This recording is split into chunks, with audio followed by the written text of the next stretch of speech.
برادر مجاهد رهبر گرانقدر جهادی محترم و بزرگوار حکمتیار عزیز حفظه الله، شما به نام او، به جهاد او، به شخصیت او و به جد و جهد او در راه اعلای کلمت الله خبر هستند و واقف هستند.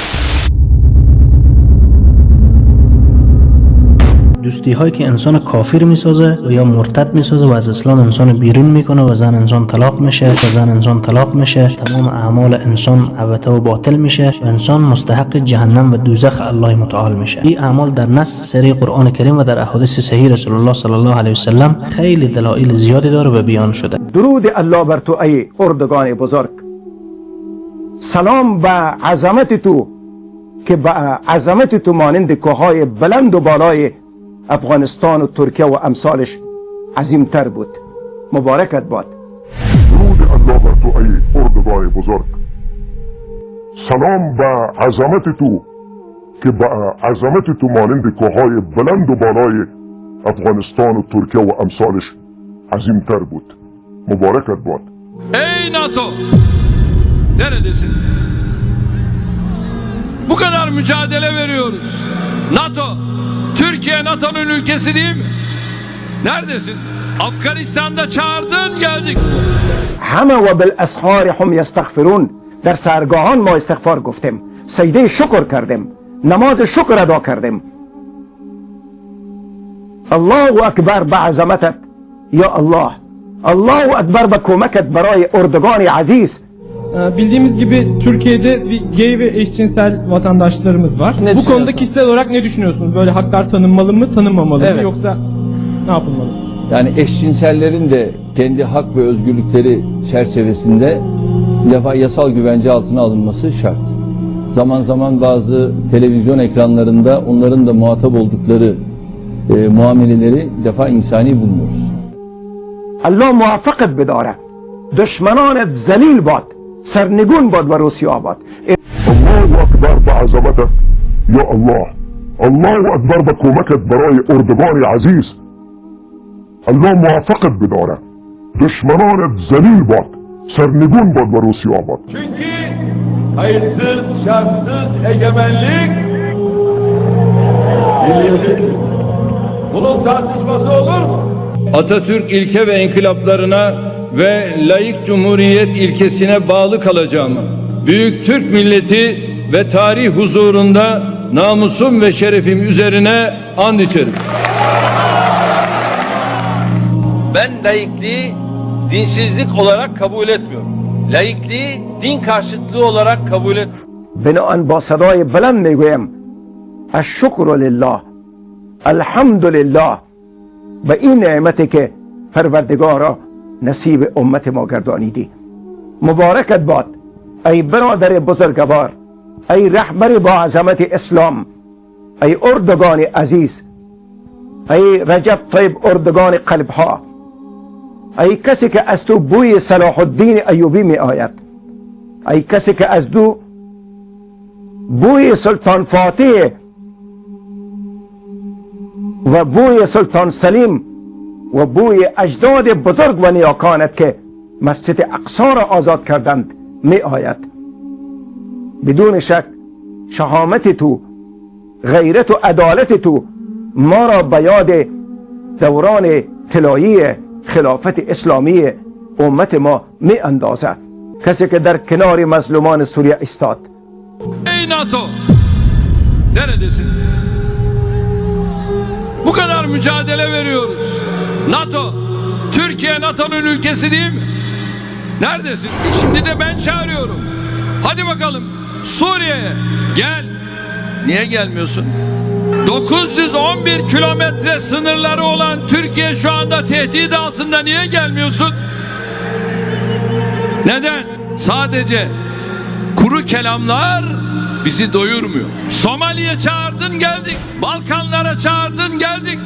رسول الله صلی الله علیه و سلم در بخاری و مسلم میگه در آخر الزمان ائمه المضلین پیدا میشه، امام ها و دانشمندایی که شما رو به گمراهی و به کفر و به شرک و به ارتداد دعوت میکنن. مثل ملا باز به منبر دعا میکنه خدای خلافت اسلامی بیار. منظورشون خلافت اسلامی چیست؟ که رجب اردوغان خلیفه مسلمانان میشه، یک دموکرات و یک حامی دموکراسی است و جامعه بین الملل بیعت داره، سازمان ملل به رسمیت شناخته و عضویت سازمان داره و یک خلیفه مسلمانان میشه. چقدر بیعقلی از منبر کفر کردن، به یک کافر مرتد کمپین کردن، مردم به یک شک و شکوک انداختن، مردم از اصل توحید و کتاب الله و سنت دور کردن، به نفع کفار و مشرکین مرتدین تبلیغ میکنن. قانونهای غیر اسلامی رو دین میگن، جایز میگن، خدمت میگن، نعوذ بالله. پس قانونی که حرام و حلال کرد، حلال و حرام کرد چیست؟ یک انسان حرام و حلال میگه، حلال و حرام میگه، مرتد میشه. یا مولوی مسجد باشه یا عوام باشه فرق نمیکنه. حرام و حرام تعیین کردن، حلال و حلال تعیین کردن صفت کیست؟ این صفت الله است. یک کس صفت الله رو بر خود بکنه طاغوت میشه نمیشه؟ دعوای الوهیت به خود کرده نکرده؟ مرتد شده نشده؟ حیران به ملا میمونید. پس امروز بعضی مردم میگن فلانی میگه لا اله الا الله محمد رسول الله و نماز پیش ما استاد میشه، کلمه میخوانه، روزه میگیره. چگونه طاغوت است؟ چگونه کافر است؟ کافر شاخ داره، دم داره. اگر شاخ و دم معیار کفر است، بیربانی نشان میده آمریکایی شاخ و دم دارن. و من یکفر بالطاغوت و یؤمن بالله، کسی که کفر نورزید به طاغوت، انکار نکرد از طاغوت، دشمنی نکرد به طاغوت، براءت از طاغوت نکرد، بیزاری نکرد از طاغوت، ایمان به الله نداره. این فتوای ملا نیست، این فتوای حزب و گروه نیست، فتوای مذهب نیست، این مسائل فقهی نیست که اجتهاد کنیم اختلافی است یا نیست، راجی است یا مرجوع است، افضل است یا مفضول است، ناسخ است یا منسوخ است. این نص سری قرآن است. در عقیده کل امت مسلمه اتفاق داره یک چیز است، آنچه که با قرآن و سنت و منهج صحابه در تکرار واقع میشه یا فرقهای باطله قرار میگیرن یا غیر مسلمان قرار میگیرن. عقیده چیز اجتهادی نیست که فلانی چی نظر داره. اول از ائمه الطواغیت یا رؤوس الطواغیت یا سران طاغوت باید انکار کنیم که شیطان است، شداد و نمرود و فرعون و ابوجهل و ترامپ و اوباما و رئیس جمهورهای طاغوتی امروزه در کشورهای اسلامی که حامیین دموکراسی و نظام سکولاری و ضد حدود الله و ضد جهاد و قتال و ضد دشمنی بر کفار هستند. اینا رؤوس الطواغیت هستند و ملاهایی که در کنار اینها شش هستند فتوا میدن، اینا رو تایید میکنن. دور از شخصیت های ربانی و متقی و تقوا که علمای ربانی را الله تمجیدشان در قرآن بیان کرده و ملاهای طواغیت الله گفته که مثل خرای کتاب بار کرده هستند.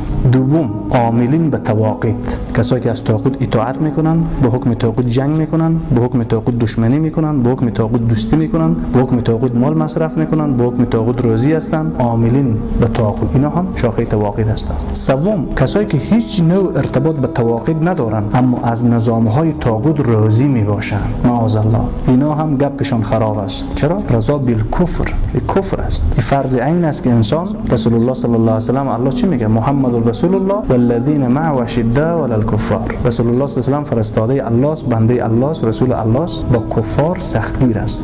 کسایی که با او هستند همه با کفار سختگیر هستند و در بین خود ترحم و شخصی دارند، محبت دارند، انسجام دارند در بین شخصیت های خود، یعنی مسلمین، یعنی امت مسلمه. طاغوت از کلمه طغیان گرفته شده به معنای سرکشی در برابر حق، سرکشی خیلی ظالمانه و بی‌ادبانه در برابر حق و پیروان حق. طاغوت 5 قسم است. اول طاغوت شیطان هست که از امور الله جل شانه سرکشی کرده و فرمانبرداری الله جل شانه نکرده، طغیان کرده. پنجمین طاغوت کسی هست که او به خلاف حکم بما انزل الله یا حکم میکنه یا فیصله میکنه یا عمل میکنه یا اتباع میکنه یا تابعداری میکنه یا راضی است. پنجمین طاغوت کسی است که بر ضد کتاب الله و سنت رسول الله صلی الله علیه و سلم و منهج صحابه رضی الله عنهم اجمعین قانون میسازه، قانون غیر اسلامی. قانون اسلام قرآن است و ساخته شده و تعیین کنندش الله جل شانه است. اما قانونی که حرام را حلال میکند، حلال را حرام، حق را باطل، باطل را حق، دوستی را به دشمنی تبدیل میکند، دشمنی را به دوستی.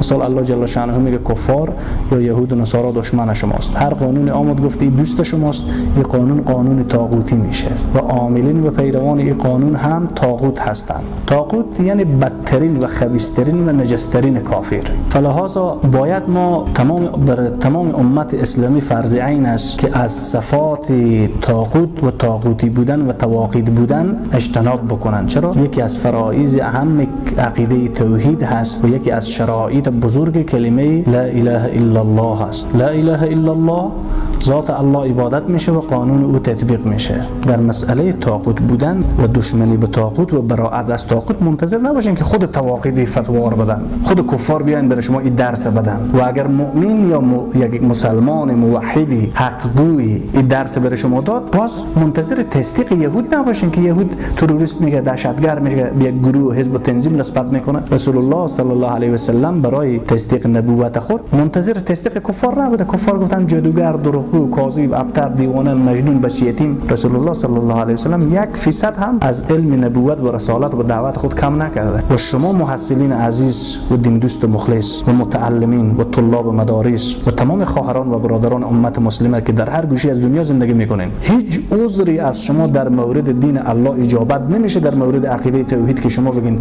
قرآن نبود، نبوت رسول الله نبود، علما نبود، تفسیر نبود، تکنولوژی نبود، اسباب نبود که ما عقیده یاد نگرفتیم. چرا یاد نگرفتیم؟ این جزء فرایض بود. نماز شما، روزه شما، حج شما، زکات شما، اخلاق شما، جهاد شما، صدقه شما، تلاوت شما، به والله یک ذره اجابت نمیشه تا زمانی که شما عقیده توحید مکمل نفهمین، تا زمانی که شما کفر به طاغوت نداشته باشین، از طواغیت منکر نباشین، دشمنی عقیدتی و عملی با طواغیت نداشته باشین، بیزاری از طواغیت نداشته باشین و رضا و سیاست و حاکمیت اسلام نشین.